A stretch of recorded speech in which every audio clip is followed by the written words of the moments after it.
नमस्कार। आपके अपने YouTube चैनल एक्टिव एनआर पर आपका हार्दिक स्वागत है। लोकसभा चुनाव 2024 के मद्देनज़र आप अपना नाम यदि मतदाता सूची में जुड़वाना चाहते हैं और किसी के पास जाना नहीं पड़े, यदि हम घर बैठे अपना नाम मतदाता सूची में जोड़ना चाहें तो किस प्रकार जोड़ सकते हैं, तो आइए इसके लिए आज हम जानने का पूरा प्रयास करेंगे कि किस प्रकार से मतदाता सूची में अपना नाम हम घर बैठे जोड़ सकते हैं। लेकिन पहले यदि आपने चैनल को सब्सक्राइब नहीं किया है तो अवश्य इस चैनल को सब्सक्राइब करें। तो मतदाता सूची में हम नाम जोड़ने के लिए सबसे पहले हमारे फ़ोन में गूगल क्रोम को खोलें और यहाँ पर हम NVSP पोर्टल ये खोलें और इस पर क्लिक करें तो हमारे सामने ये इस प्रकार की स्क्रीन आएगी। NVSP portal national voter service portal जो भारत सरकार की एक वैधानिक पोर्टल है और इसके ऊपर हम क्लिक करेंगे तो यहाँ आप देख सकते हैं राष्ट्रीय मतदाता सेवा portal, national voter service portal. तो अब आप देख रहे हैं उसकी जो मेन वेबसाइट हैं वो हमारे सामने हैं। तो यहाँ पर चुनाव आयोग की ये वेबसाइट सामने है और आपने यदि इस वेबसाइट पर ऑलरेडी आप साइन अप नहीं हैं तो यहाँ से आप जो ऊपर राइट हैंड यहाँ साइन अप और लॉगिन दो ऑप्शन देख सकते हैं। यदि आप ऑलरेडी यहाँ रजिस्टर्ड हो चुके हैं तो लॉगिन पर क्लिक करके आगे बढ़ें और नहीं तो आप साइन अप, यदि आपका रजिस्ट्रेशन नहीं हुआ है तो आप साइन अप पर क्लिक करें। साइन अप पर क्लिक करने पर आप यहाँ देख सकते हैं इंडियन रेजिडेंट इलेक्टर जो भारतीय वोटर्स हैं वो यहीं से अपना रजिस्ट्रेशन करेंगे। यहाँ आप मोबाइल नंबर डालें, यहाँ ईमेल एड्रेस डालें। ईमेल एड्रेस स्वैच्छिक हैं, आप डालना चाहें या ना चाहें। फिर यहाँ पर आप कैप्चा डालें और कंटिन्यू पर क्लिक करें और इस प्रकार आप अपना यहाँ से रजिस्ट्रेशन करें। रजिस्ट्रेशन के बाद ही आप लॉगिन कर सकते हैं।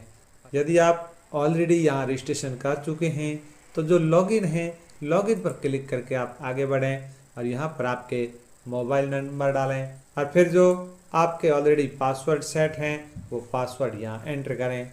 फिर यहाँ नीचे जो कैप्चा हैं कैप्चा एंटर करें। फिर हम रिक्वेस्ट OTP पर एंटर करेंगे तो जो हमारे मोबाइल नंबर रजिस्टर्ड हैं मोबाइल नंबर पर OTP जाएगी। उस मोबाइल नंबर की OTP को यहाँ पर हम एंटर करेंगे। फिर वेरीफाई एंड लॉगिन पर क्लिक करने के बाद हम मूल वेबसाइट पर चले जाएंगे।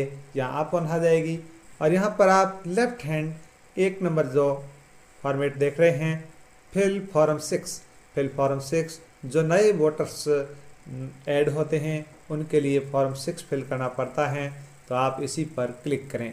हमारे सामने फॉर्म इस प्रकार ओपन हो गया है और यहाँ से हम अपना जो रजिस्ट्रेशन है वो शुरू करेंगे। तो सबसे पहले आप यहाँ देख रहे हैं स्टेट, हमारा जो राज्य है वो हम यहाँ पर से सेलेक्ट कर लेंगे। जिला है उस पर हम क्लिक करेंगे और फिर यहाँ पर आप देख रहे हैं number and name of assembly constituency, आपकी जो विधानसभा है उसके नंबर और नाम। आपको यदि नंबर पता नहीं है कॉन्स्टिट्यूंसी के आप छोड़ दीजिए, आप उनके नाम सेलेक्ट कीजिए। नाम सेलेक्ट करते ही यहाँ पर ऑटो ही आपके फिल हो जाएगा जो असेंबली के नंबर है। फिर आप स्क्रॉल करें या नीचे आप देख सकते हैं number and name of parliament Lok Sabha के, इसमें आपको भरना की ज़रूरत नहीं है और आप फिर नेक्स्ट जो बटन है इस पर क्लिक करेंगे। नेक्स्ट पर क्लिक करते ही हमारे सामने पार्ट बी पर्सनल डिटेल का ओपन होता है और इस पार्ट बी के अंदर जो सूचनाएं हैं वो हमें भरनी है। सबसे पहले first name followed by middle name, आपका जो नाम और मिडिल नेम है वो आप भरिए। यहाँ पर ध्यान देने की बात है कि जिनके पास में ये स्टार लगा हुआ है उनकी पूर्ति हमें करनी अनिवार्य होती है। यदि स्टार वाले कॉलम्स की हमने पूर्ति नहीं की तो हम आगे नहीं बढ़ सकते हैं। तो यहाँ पर आप सर नेम लिखें, जो आपका उपनाम है यहाँ पर अगले कॉलम में एंटर करें। ध्यान देने की बात है कि आप जो इंग्लिश में नाम एंटर करोगे हिंदी में अपने आप ट्रांसलेट हो जाएगा और नीचे वाले कॉलम में हिंदी में भी नाम आ जाएगा। अब आगे यहाँ पर आप देख सकते हैं आपका जो नवीनतम फोटोग्राफ है जिसकी साइज़ 4.5 cm इंटू 3.5 cm हो और मैक्सिमम जो साइज़ है 2 MB की हो। जेपीजी साइज़ में यहाँ से वो फाइल का चूज़ करें और यहाँ अपलोड करें। फ़ोटो है उसके ऊपर क्लिक करके यहाँ से अपलोड करें। फ़ोटो अपलोड करने के बाद में यहाँ से आप देख सकते हैं नेक्स्ट पर क्लिक करें। नेक्स्ट पर क्लिक करने के बाद यहाँ पर जो सी की डिटेल यहाँ पर आपके सामने है, name and surname of any of the relatives. आपके जो रिलेटिव्स हैं, फादर मदर या हस्बैंड या वाइफ जो भी हैं, उनकी डिटेल यहाँ पर आप एंटर करें। तो हम फादर की जो डिटेल है यहाँ एंटर करें या मदर की, जो भी आप सुविधा अनुसार। फिर सरनेम एंटर करें एंड नाम एंटर करने के बाद यहाँ आप नेक्स्ट पर क्लिक करें। नेक्स्ट पर क्लिक करते ही आपके सामने इंटरफेस नया खुल जाता है और जो कॉन्टेक्ट डिटेल आपके सामने है, यहाँ आप मोबाइल नंबर लिखिए। मोबाइल नंबर आपके सेल्फ है या रिलेटिव्स के हैं, जिस पर उस पर आप क्लिक करें और यहाँ पर नंबर लिखें और यहाँ पर हम सेंड OTP भेजेंगे। जिस मोबाइल को आपने यहाँ एंटर किया है उसके ऊपर आपके OTP जाएगी और उस OTP को आप यहाँ पर एंटर करें। फिर हम जो आपने मोबाइल में जो OTP आया यहाँ डाला है उसे हम वेरीफाई करेंगे। इसके बाद में यहाँ पर आप ईमेल देख सकते हैं। तो ईमेल ये कंपलसरी नहीं है, आपके यदि ईमेल आईडी है तो आप भर दें, नहीं तो आप इसे छोड़ सकते हैं। इसके बाद में यहाँ जो next right hand next button है इस पर आप क्लिक करेंगे और आगे बढ़ेंगे। इसके बाद में यहाँ पर आधार डिटेल हैं। आधार डिटेल में यदि आपके पास आधार है तो इस पर आधार पर क्लिक करके आधार नंबर लिखें, या फिर आपके पास आधार नंबर नहीं है तो यहाँ पर आप क्लिक करें I am not able to furnish my Aadhaar. आपके पास आधार नहीं है, इस पर क्लिक करें और फिर नेक्स्ट बटन पर क्लिक करें। आधार डिटेल के बाद में यहाँ पर जेंडर की डिटेल भरनी है, मेल फीमेल या थर्ड जेंडर जो भी ऑप्शन है उस पर क्लिक करें और फिर नेक्स्ट बटन पर क्लिक करें। नेक्स्ट बटन पर क्लिक करने के बाद आपके सामने अगली डिटेल डेट ऑफ बर्थ के रूप में खुल रही हैं। आप अपनी डेट ऑफ बर्थ जो है यहाँ पर क्लिक करें। इसके बाद में यह आपका जो डेट ऑफ बर्थ का प्रूफ है उसे यहाँ पर आपको अपलोड करना है। सेल्फ अटेस्टेड कॉपी जो कॉपी है उसको सेल्फ अटेस्टेड करने के बाद में आपको अपलोड करनी है और इसके लिए आप इस पर क्लिक करें और फिर कौन सा डॉक्यूमेंट्स यहाँ लगाना चाहते हैं उसके ऊपर क्लिक करें। आप आधार कार्ड लगाना चाहते हैं, पैन कार्ड लगाना चाहते हैं, बर्थ सर्टिफिकेट लगाना चाहते हैं, ड्राइविंग लाइसेंस या 10th 12th की कॉपी या इंडियन पासपोर्ट, जो भी आपके पास अवेलेबल हो उस पर क्लिक करें और फिर यहाँ पर proof of date of birth जो कम मैक्सिमम 2 MB से ज़्यादा नहीं होना चाहिए, JPG में होना चाहिए और यहाँ पर हम उसका चूज़ करेंगे। फिर हम नेक्स्ट बटन पर क्लिक करके इसे वेरीफाइड करेंगे। नेक्स्ट पर करते ही हमारे सामने अगली टैब है प्रेजेंट एड्रेस डिटेल। जो हमारा एड्रेस डिटेल है वो हम यहाँ पर पूरा भरेंगे। इसके बाद में या जो पोस्ट ऑफिस है उसके ऊपर हम क्लिक करेंगे, हमारा पोस्ट ऑफिस यहाँ पर लिखेंगे, फिर पिन कोड एंटर करेंगे। पिन कोड के बाद हमारी तहसील को यहाँ एंटर करेंगे। ध्यान देने की बात है कि जो भी आप नाम एंटर करोगे नीचे वाली लाइन में हिंदी में उसका अपने आप ट्रांसलेट हो जाएगा और हिंदी में जो भी नाम आता है उसको सही करके आप लिखने का प्रयास करें, क्योंकि ये आपके जो वोटर ID कार्ड होगा उसमें ज्यों का त्यों लिख कर रहेगा। यहाँ आप डिस्ट्रिक्ट का चयन करें। फिर आप यहाँ देख रहे हैं self attested copy of address proof. आपके एड्रेस प्रूफ की सेल्फ अटेस्टेड आप स्वयं अटेस्टेड करके कॉपी यहाँ लगानी है और यहाँ रेजिडेंस की कॉपी लगानी है। तो आप इस पर क्लिक करें और कौन सा डॉक्यूमेंट्स लगाना चाहते हैं वो यहाँ पर एंटर कर लें। यदि आपने पहले आधार कार्ड लगाया है तो अब आप आधार कार्ड नहीं लगा सकते। आपने 10th की कॉपी पहले लगाई थी मार्कशीट, अब वो नहीं लगा सकते। आप दूसरा कोई भी प्रूफ यहाँ पर अपलोड करें और उसके बाद में वो मैक्सिमम 2 MB साइज़ का होना चाहिए, PDF में होना चाहिए।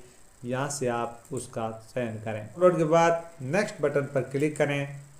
इसके बाद आप देख सकते हैं यहाँ कैटेगरी ऑफ डिसेबिलिटी। यदि आप दिव्यांग हैं तो जो भी आपकी कैटेगरी हैं उसके ऊपर क्लिक करें और जो सर्टिफिकेट हैं वो अटैच करें और यदि नहीं है तो आप सीधे नेक्स्ट पर क्लिक करें। फिर आप फैमिली मेम्बर की जो डिटेल हैं यहाँ पर भरेंगे, name of family member, relationship और एपिक जो नंबर हैं उसके वो यहाँ पर आप एंटर करें। तो ये detail name of family member, relationship with applicant और उसके एपिक नंबर भरने के बाद नेक्स्ट बटन पर क्लिक करें। नेक्स्ट पर क्लिक करने के बाद आपके सामने जो अगला टैब है डिक्लेरेशन का खुल रहा है। इसमें आपको डिक्लेरेशन करनी है, घोषणा करनी है कि मैं भारतीय नागरिक हूँ, मेरा डेट ऑफ बर्थ प्लेस ये है। तो यहाँ पर आप विलेज या टाउन लिखिए जहाँ आपका जन्म हुआ है, या स्टेट सेलेक्ट कीजिए जिस स्टेट में आपका जन्म हुआ है, और फिर आप जिले का चयन कीजिए। यहाँ पर आप I am ordinary residence address mention at section eight A, इसमें आपको लिखना है कि आप कितने साल से और कितने महीने से यहाँ पर आप निवास कर रहे हैं, रेजिडेंट कर रहे हैं। तो यहाँ पर आप सेलेक्ट कर सकते हैं किस महीने से किस साल से यहाँ पर आप रेजिडेंस कर रहे हैं। फिर यहाँ पर आप प्लेस और डेट लिखें। प्लेस और डेट लिखने के बाद या नेक्स्ट बटन पर आप क्लिक करें, और जो अंतिम आपका पेज यहाँ ओपन हुआ है उसमें यहाँ पर आप कैप्चा डाल करके सेव करें। कैप्चा डालने के बाद आप previous preview and submit button पर क्लिक करें, और आपके सामने आपने जो भी डिटेल भरी वो पूरी आपके सामने होगी। आप एक बार पुनः इसका पूरा अवलोकन कर लें। पूरा अवलोकन करने के बाद आप सबमिट बटन पर क्लिक करें, और फिर आप देखेंगे are you sure you want to submit this form, क्या आप सबमिट करना चाहते हैं, तो आप यस पर क्लिक करें। और यहाँ आप देख सकते हैं आपका जो रसीद क्रमांक, इसे आप नोट कर लें, और इसी से बाद में आपका नाम ऐड हुआ है या ई-पिक जारी हुआ है उसी का पता चलेगा। इस नंबर को आप नोट कर लें, और फिर यदि आप अपनी रसीद को डाउनलोड करना चाहते हैं तो डाउनलोड एक्नॉलेजमेंट, यहाँ से आप रसीद को डाउनलोड करें। यहाँ से आपकी रसीद डाउनलोड हो गई है, जो आपने फॉर्म भरा है पूरी डिटेल ये आपके पास रहेगी, PDF के रूप में ये डाउनलोड हो जाएगी। उसके बाद में आप ओके बटन पर अंत में क्लिक करें। आप मेन साइट पर वापस आ गए हैं, और आपका नाम मतदाता सूची में जुड़ने के लिए आपका जो BLO हैं, बूथ ऑफिसर हैं, उसके पास पहुंच गया है, और उसके वेरीफाइड करने के बाद आपका नाम मतदाता सूची में जुड़ जाएगा। Thank you.